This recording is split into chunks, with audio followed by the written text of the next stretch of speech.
At the end of part 2 we left Iran in 1800. A civilization that had survived the Arabs, the Mongols, and Timur. That had produced algebra, the canon of medicine, the Shahnameh and Isfahan. Ancient, exhausted, magnificent, and about to face something it had never encountered before. Not a conqueror on horseback. An empire with steam engines, rifles, and absolutely no shame. In 1800 Iran was still one of the most important civilizations on earth. Its language was spoken from Istanbul to Delhi. Its poetry was recited in every court from Cairo to Calcutta. Its cities were among the most beautiful ever built. But the world was changing in ways that no Iranian general could answer with cavalry. The Industrial Revolution had begun. And Europe was coming. The Qajar dynasty had unified Iran by 1794. But the rulers who followed were not Cyrus. They were not Abbas the Great. They were men who signed away their country one concession at a time, not because they were stupid, but because they were trapped between two industrial empires that wanted Iran and had the guns to take it. Russia wanted warm water ports. Britain wanted a buffer between Russia and India. Iran was perfectly located to serve both purposes, and perfectly weak to resist either. The great game had begun. Two empires playing chess across the Iranian plateau. And Iran was the board. Not one of the players. The Russo-Persian Wars of 1804 and 1826 were catastrophes. Iran lost both. The Treaty of Gulistan in 1813 surrendered the entire Caucasus, Georgia, Armenia, Azerbaijan, lands that had been part of the Iranian world for 2,000 years. Gone. Signed away at a table because Iranian soldiers armed with muskets could not compete with Russian artillery. The humiliation was total. Britain and Russia then divided Iran informally into spheres of influence. The north was Russian. The south was British. Iranian sovereignty existed on paper. In practice, foreign merchants operated outside Iranian law, foreign companies received monopolies over Iranian resources, and Qajar Shahs signed whatever was put in front of them. Iran was a sovereign nation the way a puppet is a person. Then in 1908 a British engineer named George Reynolds was drilling in the southwest Iranian province of Khuzestan. He had been drilling for 7 years. The Anglo-Persian Oil Company was about to give up. On May 26, 1908, at 4 a.m., his drill hit something. Oil erupted from the ground in a massive gusher. The largest oil strike in Middle Eastern history. Everything changed in that moment. The oil sitting under Iranian soil was not just valuable. It was strategically transformative. Winston Churchill, then First Lord of the Admiralty, immediately understood what it meant. The British Navy was converting from coal to oil. Whoever controlled Iranian oil controlled the most powerful navy on earth. Churchill personally negotiated the British government's purchase of a majority stake in the Anglo-Persian Oil Company. Iran's oil became Britain's oil. The agreement governing Iranian oil was one of the most one-sided contracts in history. Iran received 16% of profits. Britain received 84%. Iranian workers lived in conditions British workers would have rioted over. Iranian auditors were denied access to the company's books. For 40 years Iran sat on one of the greatest oil reserves on earth, and received almost nothing. And here is the detail that makes it worse. The Anglo-Persian Oil Company, later renamed Anglo-Iranian, later renamed British Petroleum, now known simply as BP, paid more in taxes to the British government than it paid to Iran in royalties. Britain taxed a British company more than Iran was paid for its own oil. That is not a business arrangement. That is theft with paperwork. But Iran was not simply sitting quietly. In 1906, 2 years before the oil discovery, something extraordinary happened. the Iranian people rose up and demanded a constitution. Merchants, clerics, intellectuals, and women took to the streets. The Qajar Shah, old, sick, out of options, agreed. Iran got a parliament, a written constitution, the rule of law. Iran became one of the first countries in Asia to achieve constitutional democracy. It happened before China, before Turkey, before India.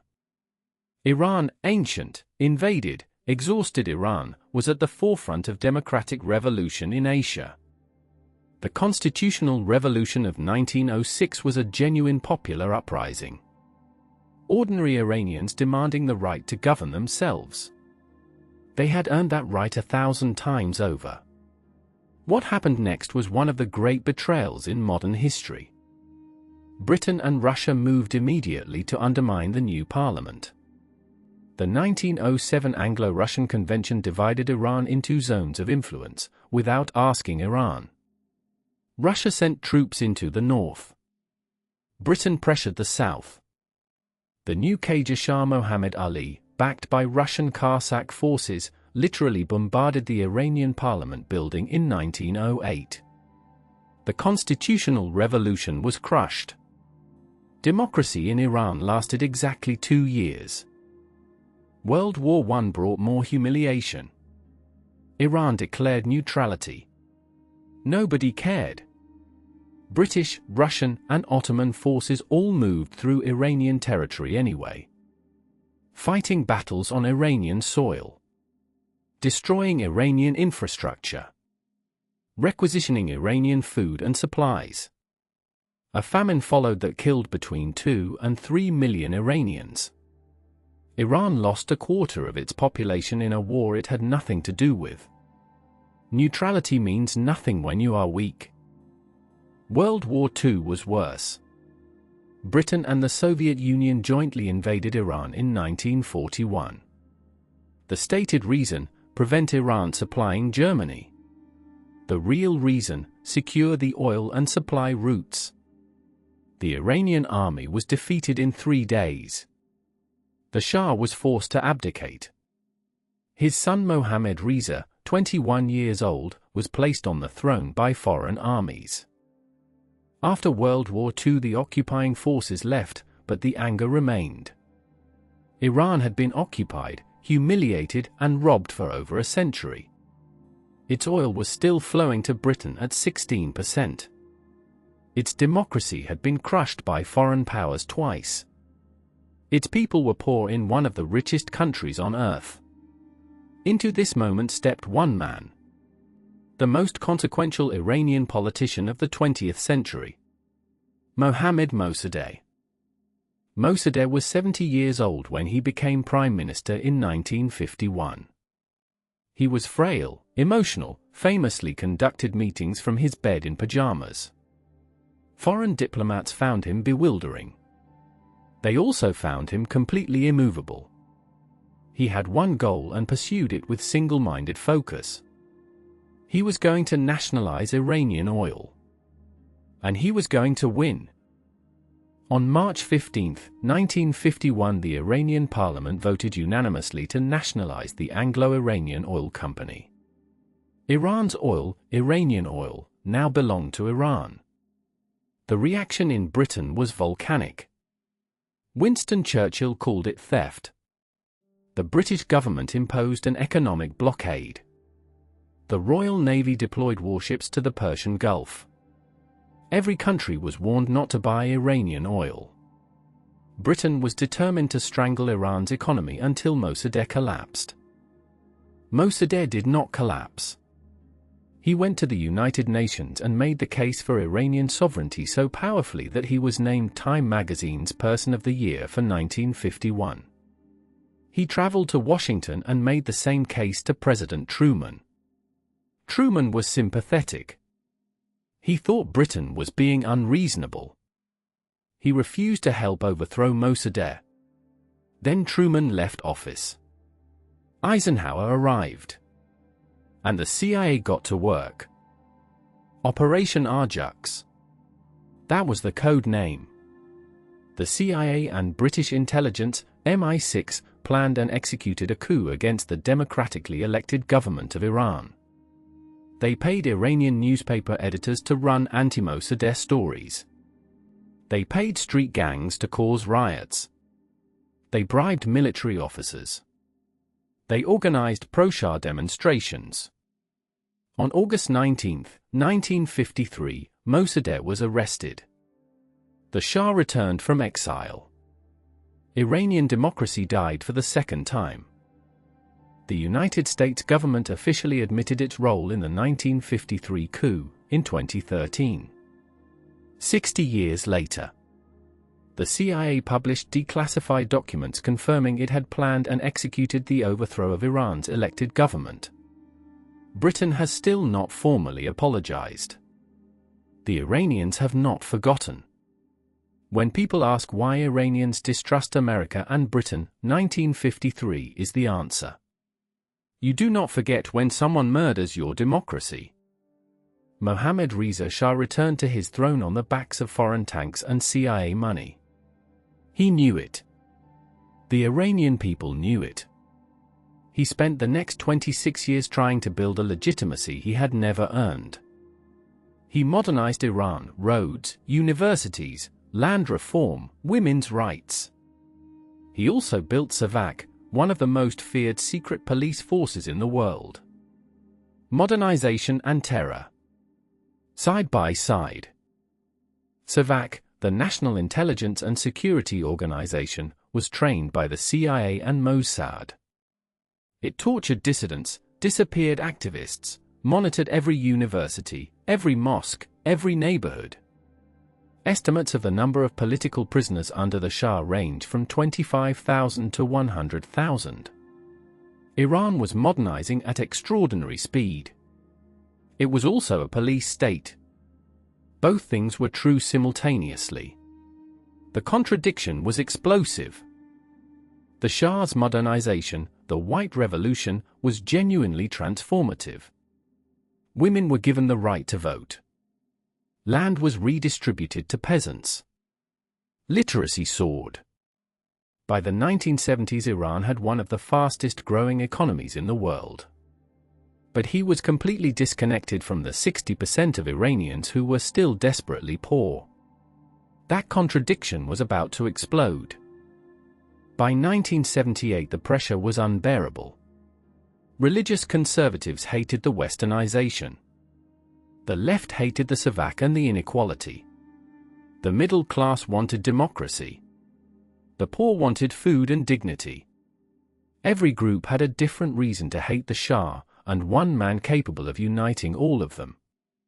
Ayatollah Ruhollah Khomeini had been in exile since 1964. He was 76 years old. And he was about to change the world. The Iranian Revolution of 1979 was the most unexpected event in modern political history. Every Western intelligence agency, the CIA, MI6, Mossad, failed to see it coming. The Shah himself failed to see it coming. In January 1979, he left Iran for what he called a vacation. He never returned. On February 1, Khomeini landed at Tehran airport. 5 million people came to greet him. The Islamic Republic of Iran was born. The revolution shocked the world. Not because a government fell, governments fall all the time. What shocked the world was what replaced it. An Islamic Republic, a form of governance that had never existed before. Religious scholars holding supreme political authority. Khomeini had invented something entirely new. The world had no framework to understand it. 9 months after the revolution came the hostage crisis. Iranian students stormed the American embassy and took 66 diplomats hostage for 444 days. It destroyed Jimmy Carter's presidency. American coverage largely ignored the cause. America had sheltered the Shah, who tortured Iranians for 26 years. Context matters. It always does. Then came the war. In September 1980, Saddam Hussein invaded Iran. He expected a quick victory. He got 8 years of hell. The Iran-Iraq War was the longest conventional war of the 20th century. It used chemical weapons. It sent children to walk through minefields. Between 500,000 and 1 million people died. The United States actively supported Saddam Hussein during the Iran-Iraq War. It provided satellite intelligence and financial credit. It looked away when Saddam used chemical weapons, including at Halabja in 1988, where 5,000 Kurds were killed in a single day. 13 years later, America invaded Iraq to remove the same Saddam Hussein it had armed. History has a dark sense of humor. The war ended in 1988 with no territorial changes. No winner. Just an exhausted ceasefire over 1 million bodies. Iran had defended itself, but at a cost that would take generations to process. An entire generation of young Iranian men was gone. The economy was shattered. The revolutionary idealism of 1979 had curdled into something harder and more brutal under the pressure of 8 years of industrial warfare. Khomeini died in 1989. The grief in Iran was extraordinary, millions of mourners, scenes of collective loss that stunned the world. He was succeeded by Ali Khamenei as supreme leader, a position that continues to this day. The Islamic Republic survived. It adapted. It became more sophisticated and more repressive simultaneously. It developed nuclear ambitions. It exported influence across the Middle East. And it remained under crushing international sanctions. The nuclear program became the defining issue of modern Iran. Iran insisted it was for peaceful energy. The West insisted it was cover for weapons. Sanctions cut Iran off from global banking, crashed its currency and impoverished its middle class. The 2015 nuclear deal worked. Then America withdrew in 2018. The sanctions returned. The cycle continues. The Iranian people have lived under sanctions for most of the last 45 years. Their currency has lost 90% of its value. Their access to medicine has been restricted. Their young people cannot travel freely. Their businesses cannot connect to global markets. A generation of educated, talented, frustrated Iranians has emigrated to America, to Europe, to Canada, taking Iran's greatest resource with them.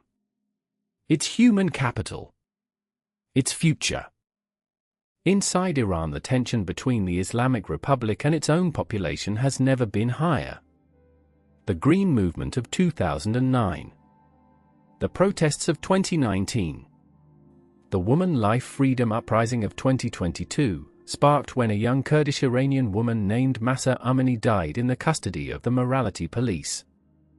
Millions of Iranians, led by young women removing their headscarves in the street, said enough. The world watched. The crackdown was brutal. The Woman Life Freedom movement was something new in Iranian history. It was not led by clerics or politicians or men. It was led by young women. University students. Schoolgirls. Women who had grown up entirely under the Islamic Republic and were done with it. They cut their hair in public. They burned their hijabs. They chanted the names of the dead. They were beaten, imprisoned, and killed. They did not stop. Here is what the last 200 years of Iranian history actually is. A great civilization that discovered oil, and was punished for it. That built democracy, and had it stolen twice. That fought off invasion, while the world armed its attacker. That produced world-class talent, while being cut off from the world. History's longest-running injustice dressed as geopolitics. The Persian language, spoken before the Arab conquest, surviving the Mongols, surviving Timur, surviving colonialism, surviving revolution, surviving sanctions, is still spoken by over 100 million people today. A child in Tehran can still read Ferdowsi with minimal difficulty.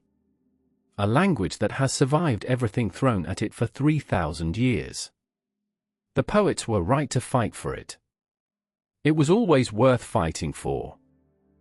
There is a pattern in Iranian history that this three-part series has tried to show. Conquest is temporary. Culture is permanent. The Greeks conquered Iran and became Persian. The Arabs conquered Iran and became Persian. The Mongols conquered Iran and became Persian. The British took Iran's oil, and Iran is still here.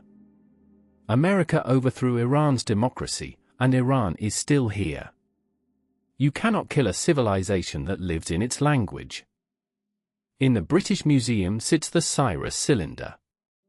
Inscribed 25 centuries ago by a Persian king who believed all peoples deserve to live under their own gods, in their own way, by their own laws. In the United Nations headquarters in New York, its words are cited as the foundation of modern human rights. 25 centuries. The world is still catching up to what one Iranian king understood in 550 BC. Walk through Persepolis today, those magnificent ruins in the Fars province of Iran. Stand where Darius stood. Where Xerxes stood. Where Alexander wept after burning it. 3,000 years of sun and wind and history. No country has been more written about, more fought over, more invaded, more sanctioned, and none has endured more completely. Iran is not a country that has history. Iran is a country that is history. 3,000 years. From Cyrus the Great to the woman life freedom movement. From the inventor of human rights to young women removing headscarves in Tehran streets. The same defiance. The same refusal. The same insistence on being exactly who they are, regardless of who tries to stop them. This is Iran. The oldest continuing civilization on Earth. Not finished yet. In the British Museum sits the Cyrus cylinder. Inscribed 25 centuries ago by a Persian king who believed all peoples deserve to live under their own gods, in their own way, by their own laws. In the United Nations headquarters in New York, its words are cited as the foundation of modern human rights. 25 centuries. The world is still catching up to what one Iranian king understood in 550 BC. Walk through Persepolis today, those magnificent ruins in the Fars province of Iran. Stand where Darius stood. Where Xerxes stood. Where Alexander wept after burning it. 3,000 years of sun and wind and history. No country has been more written about, more fought over, more invaded, more sanctioned, and none has endured more completely. Iran is not a country that has history. Iran is a country that is history. 3,000 years. From Cyrus the Great to the woman life freedom movement. From the inventor of human rights to the young women removing their headscarves in the streets of Tehran. The same defiance. The same refusal. The same extraordinary insistence on being exactly who they are, regardless of who is trying to stop them. This has been the story of Iran. The oldest continuing civilization on Earth. And it is not finished yet. Not even close.